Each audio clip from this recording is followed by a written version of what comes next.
नमस्कार, जय जगन्नाथ। चलन जानिबा सप्तम श्रेणी हिंदी पाठ्यपुस्तक संबंध देखंतु। 7वीं कक्षा के लिए विद्यालय और गणित शिक्षा विभाग ओडिशा सरकार हिंदी पुस्तक रचना कर सप्तम श्रेणी पाई। तो सप्तम श्रेणी यही बही कौन देछि देखंतु। विशेषतः मुख्य रूप से निम्नलिखित विचारों के ध्यान में रखा गया है। तो पुस्तकों में कविता, कहानियाँ, निबंध, संवाद, पहेली और से विद्यार्थियों के रुचि संपन्न अध्ययन से परिचित करवाया गया है। अभ्यास को कुछ इस प्रकार विकसित किया है कि जिससे विद्यार्थी में भाषा के संप्रेषण के साथ साथ सोचने, समझने, प्रश्न पूछने संबंधित रुचि का विकास होता। पाठों के सरल से जटिल एवं संश्लिष्ट और बढ़ाते हुए क्रमों में व्यवस्थित किया गया है। साथ ही बदलती हुई ऋतुओं एवं पर्व त्योहार के महीनों में भी ध्यान में रखे हुए पाठ्यों को संयोजित किया गया है। पुस्तकों में पाठ्यों के माध्यम से सरल भाषा में भारतीय पौराणिक गाथा परंपरा से लेकर आधुनिक और तकनीक के रूप से विकसित हो रही है भारत की छवि का प्रस्तुत किया गया है। यह पुस्तक बहुभाषी और बहु सांस्कृतिक परिवेश के इर्द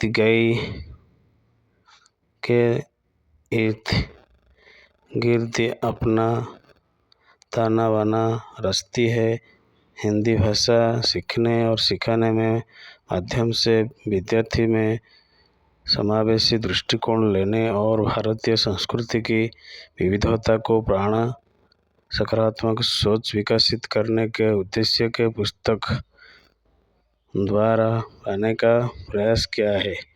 विभिन्न भाषाई कौशल जैसे समझ के साथ बोलने, सुनने, पढ़ने, लिखने और रचने आदि के प्रक्रिया की गतिशीलता के बनाए रखने के लिए विद्यार्थी जीवन और उनके पास के परिवेश के जुड़ी बातों की आधार बनाई है। तो आपनकर पाठ्यपुस्तक लक्ष्य दे देछि। प्रारंभिक स्तर लक्ष्य के लिए राष्ट्रीय पाठ्यचर्या के रूपरेख 2023 में भाषा के संदर्भ में निम्नलिखित पाठ्यचर्या के लक्ष्य निर्धारित गई है। पाठ्यचर्या लक्ष्य 1 विचारों के सुसंगत रूप से समझने और संप्रेषित करने के लिए जटिल वाक्य संरचनाओं का उपयोग करते हुए मौखिक भाषा कौशल विकसित करना है। लक्ष्य 2 में परिचित और अपरिचित पाठ्यवस्तु के विभिन्न रूप की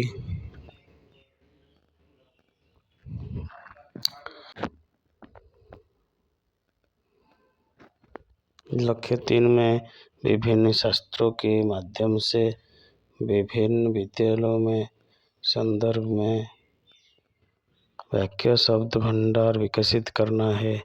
लक्ष्य 4 में पढ़ाने और रुचि विज्ञान विकसित करना है। पुस्तकालय से पुस्तक पढ़ने रुचि प्रदर्शन करना है। कल्पना, जिज्ञासा और रचनात्मकता भी इस पुस्तक में दिया गया है। तो चलो सूची पत्र में क्या है देखेंगे। तो विषय सूची में 1 में सीखो है। 1 से सीखो पद्य, अपना काम गद्य, आई वर्षा रानी।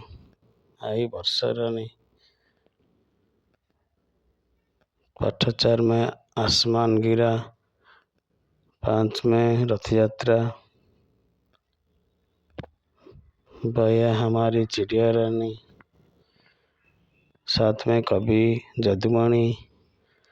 8 में नीम पद्य, चंद्रयान संवाद, हिमालय हमारा मधुबाबू, हम उनके किंतु एक पद्य, सुंदर हाकी का गढ़ पहेलियाँ।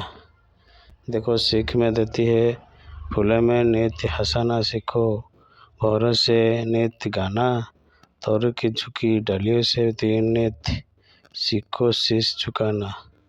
सी की हवा के झोंके से लो कोमल भाव बढ़ाना, दूध और पानी से सीखो मिलना और मिलाना।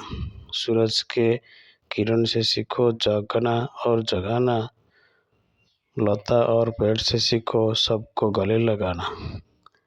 तो ऐसे सीख की काव्य कविता दी गई है श्री नाथ सिंह द्वारा रचित। अभ्यास कार्य में बातचीत के लिए देता है, सोचिए और लिखिए देता है, अनुमान करने के लिए अभ्यास कार्य देता है, भाषा ज्ञान जो अतिथि बोध ज्ञान प्रयोग प्रयास संबोधित है। चैप्टर 2 में अपना अपना काम। देखो एक गद्य है,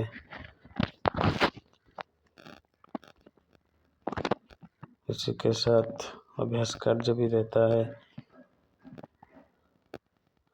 कस्तम खस्तम आई वर्षा रानी कविता देता है। आई वर्षा रानी बिजली चमकी बादल गरजे, प्रकृति ने हर चित्र सरजे, जीव जगत जीवन देने दया मन में उठानी। आई वर्षा रानी वर्षा ऋतु विषय देछि। तो से आपण मैंने चलते देखा अभ्यास कार्य गुड़िक देछि। आसमान गिरा तो क्या हुआ। देखो आसमान गिरा आकाश पड़गला। यही गपटी देछि पंचतंत्र कहानीटी से देछि आपणकर रथयात्रा ओडिशा रथयात्रा संस्कृति जगन्नाथଙ୍କର परंपरा विषय देछि। रथयात्रा जगन्नाथଙ୍କର से भली वह हमारी चिड़िया रानी विषय पद्य देछि। वह हमारी चिड़िया रानी तिनके लक्कर महल बनानी, ऊंची डली पर लटकाती, खेतों से फिर दाना लाती, नदिया से भर लाती पानी, तुझको दूर न जाने देंगी, दाना से आंगन भर देंगे और हौज में भर देंगे हम मीठी मीठी ठंडा पानी। फिर अंडे सोएगी तू जब निकलेंगे नन्हे बच्चे तब, हम आकर बारी बारी से कर लगी उनकी निगरानी। यह चिड़िया रानी की पोएम। इसका देखो अभ्यास कार्य। उसके बाद कवि जदुमणि के बारे में देता है। जदुमणि टॉपिक नीम पेड़ के बारे में पद्य देता है, कविता से भली चलतु जानिबा संस्कृत नाम संस्कृत कलिका। देखंतु लक्ष्य आपणकर सब दे देछि, क्रमिक पाठ गुड़िक एवं लक्ष्य देछि। प्रथम पाठ देछि ऋकारांत पुल्लिंग, लक्ष्य देछि ऋकारांत शब्द गुड़िक उच्चारण करवा। से भली द्वितीय पाठ रे ईकारांत रे आपणकर ईकारांत व्यवहार करवा, शब्दर व्यवहार। तृतीय पाठ आपणकर दीर्घ ईकारांत शब्द जानिबा, निकटवर्ती वस्तु गुड़िक चिन्हटीकरण करवा। चतुर्थ पाठ देखंतु देछि आपणकर उ दीर्घ कार गुड़िक जानिबा, जो शब्द गुड़िक जानिबा। से भली पंचम रे देछि आपणकर कॉम्पिटेंसी 1.2 रे अछि ईकारांत दीर्घ ईकारांत नपुंसक लिंग को व्यवहार करवा। से भली षष्ठ रे देछि कारक विभक्ति प्रयोग जानिबा, प्रथम विभक्ति प्रयोग करवा। दक्षता 1.3 रे जोगे क्यों कारक हुए उदाहरण सह कर्तृकारक जानिबा। से भली देछि सप्तम रे द्वितीय विभक्ति प्रयोग देछि, विभक्तिर शब्द द्वितीय विभक्ति संपर्क धारणा करवा। सप्तम अष्टम देछि तृतीय विभक्ति ତୃତୀୟ ବିଭକ୍ତିର ପ୍ରୟୋଗ କରିବା, କାରକ ବିଭକ୍ତି ଜାଣିବା। ସେହିଭଳି ଅଷ୍ଟମରେ ଦେଇଛି ତୃତୀୟ ବିଭକ୍ତି, ନବମରେ ଦେଇଛି ଆପଣଙ୍କର ଚତୁର୍ଥୀ ବିଭକ୍ତିର କାରକ ବିଭକ୍ତି ଜାଣିବା। ସମ୍ପ୍ରଦାନ କାରକ ପଞ୍ଚମରେ ଦେଇଛି ପଞ୍ଚମୀ ବିଭକ୍ତି ଅପାଦାନ କାରକ। ସେହିଭଳି ଏକାଦଶ ପାଠରେ ଷଷ୍ଠୀ ବିଭକ୍ତିର କାରକ ବିଭକ୍ତି ଜାଣିବା।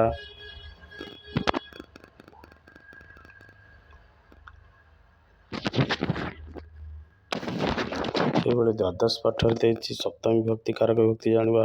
ସେହିଭଳି ତ୍ରୟୋଦଶରେ ଆପଣଙ୍କର ଲୁଟ୍ ଲକାର ଭବିଷ୍ୟତ କାଳ ବିଷୟରେ ଜାଣିବା।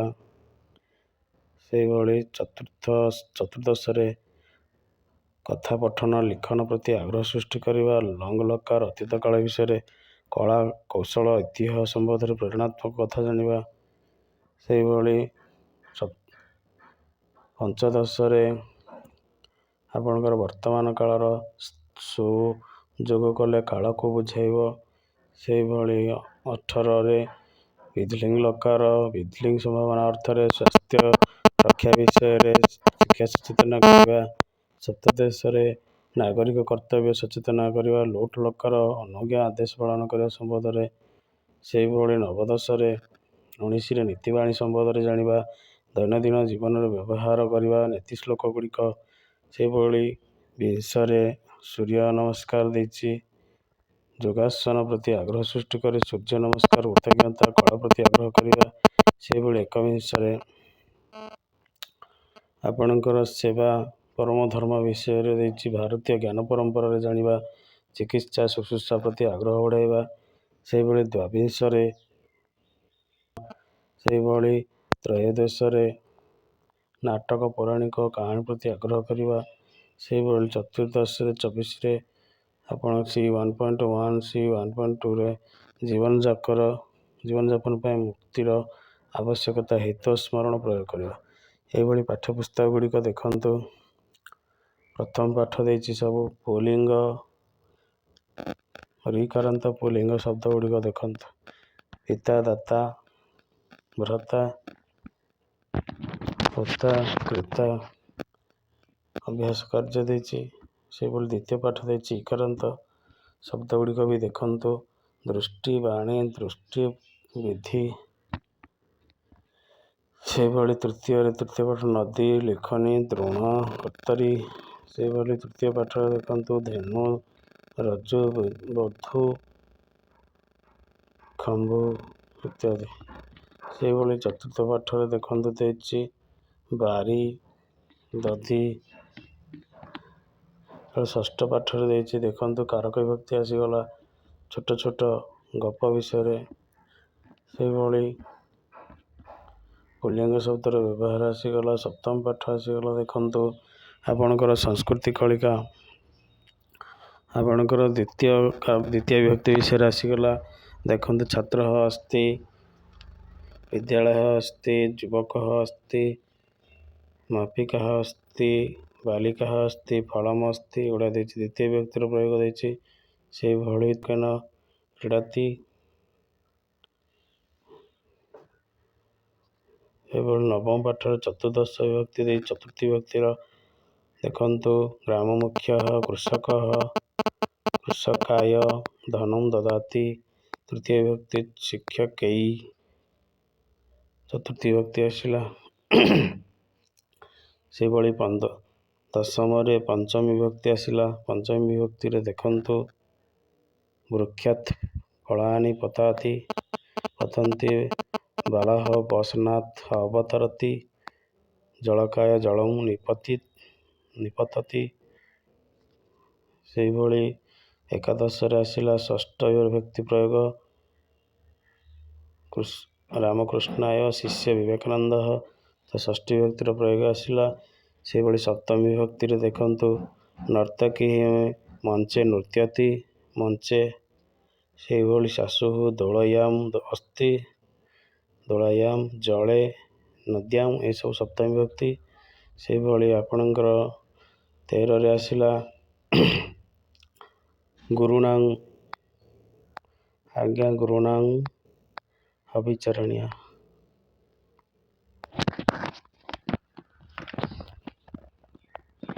ସେହିଭଳି କୀର୍ତ୍ତି ଯସ୍ୟ ସ ଜୀବତି କୀର୍ତ୍ତି ଯସ୍ୟ ଦେଖନ୍ତୁ କୀର୍ତ୍ତି ଯସ୍ୟରେ କୋଣାର୍କ ଚତୁର୍ଦ୍ଦଶ ପାଠ ଅଛି। ସେହିଭଳି ପଞ୍ଚଦଶରେ ସ୍ମ ପ୍ରୟୋଗ ହୋଇଛି। ପାଠରେ ଦେଇଛି ଆପଣଙ୍କର ସ୍ମ ପ୍ରୟୋଗ। ସେହିଭଳି ଷଷ୍ଠ ଷୋଡ଼ଶରେ ଦେଇଛି କର୍ତ୍ତବ୍ୟଂ ପାଳୟତ ବିଧିଲିଙ୍ଗ ଲକାରର ପ୍ରୟୋଗ ଦେଇଛି। ଦେଖନ୍ତୁ ଗପଟି ଦେଇଛି। ସେହିଭଳି ସପ୍ତମରେ ଦେଇଛି ସୁନାଗରିକ ପାଠ ଦେଇଛି, ଯେଉଁଥିରେ ଲୋଟ ଲକାର ପ୍ରୟୋଗ ଦେଇଛି।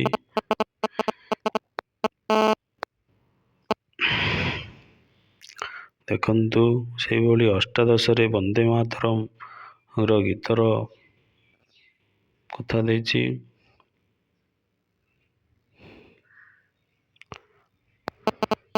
ସେହିଭଳି ଦେଖନ୍ତୁ ଆପଣଙ୍କର ଊନବିଂଶରେ ନିତ୍ୟମ୍ ବିଷୟମ୍ ସୁଭାଷିତରମ୍ ଦେଇଛି। ତ ଏଇଭଳି ଗପ ଗୁଡ଼ିକ ଦେଇଛି। ବହି ବହୁତ ଆକର୍ଷଣୀୟ ହୋଇଛି ଏବଂ ଅକ୍ଷର ଗୁଡ଼ିକ ବହୁତ ସ୍ପଷ୍ଟ ଦିଶୁଛି। ଚିତ୍ର ଗୁଡ଼ିକ ଭଲ। ଦେଖନ୍ତୁ ଯୋଗ ଶିକ୍ଷା ମଧ୍ୟ ଦେଇଛି।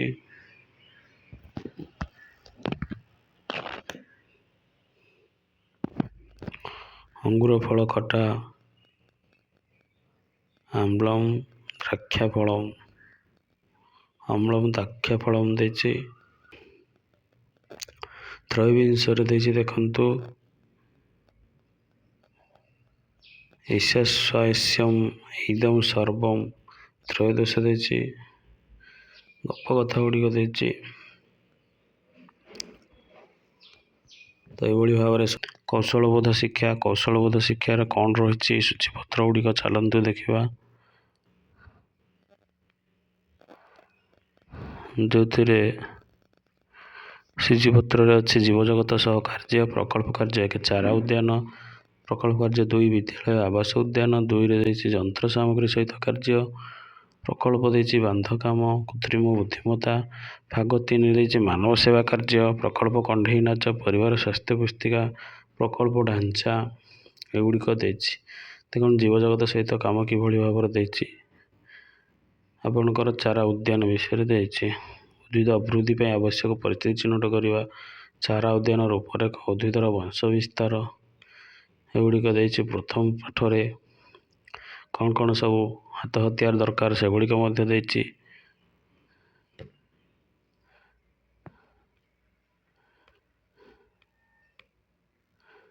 ମୋତେ କ'ଣ କରିବାକୁ ପଡ଼ିବ ଦେଖନ୍ତୁ ବହିଟି ବଢ଼ିଆ ଦିଶୁଛି।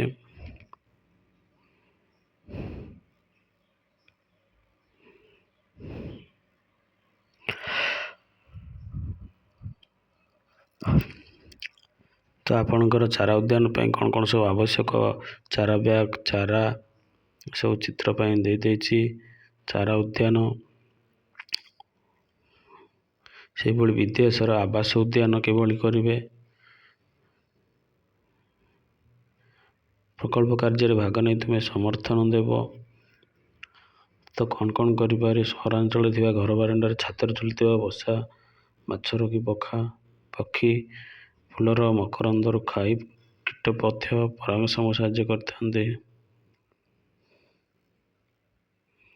ଏଗୁଡ଼ିକ ସବୁ ଆପଣଙ୍କର ବୃତ୍ତିଗତ ଶିକ୍ଷାରେ ଅଛି। ତ ଆପଣମାନେ ଦେଖନ୍ତୁ କ'ଣ କ'ଣ ରହୁଛି ବିଷୟ ଗୁଡ଼ିକରେ ଆପଣଙ୍କର କିଭଳି ଭାବରେ ବୃତ୍ତିଗତ ଶିକ୍ଷା କରିପାରିବେ ସେହି ସମ୍ବନ୍ଧରେ ବିଶଦ ଭାବରେ ଦାୟିତ୍ୱବୋଧ ଦେଇଛି।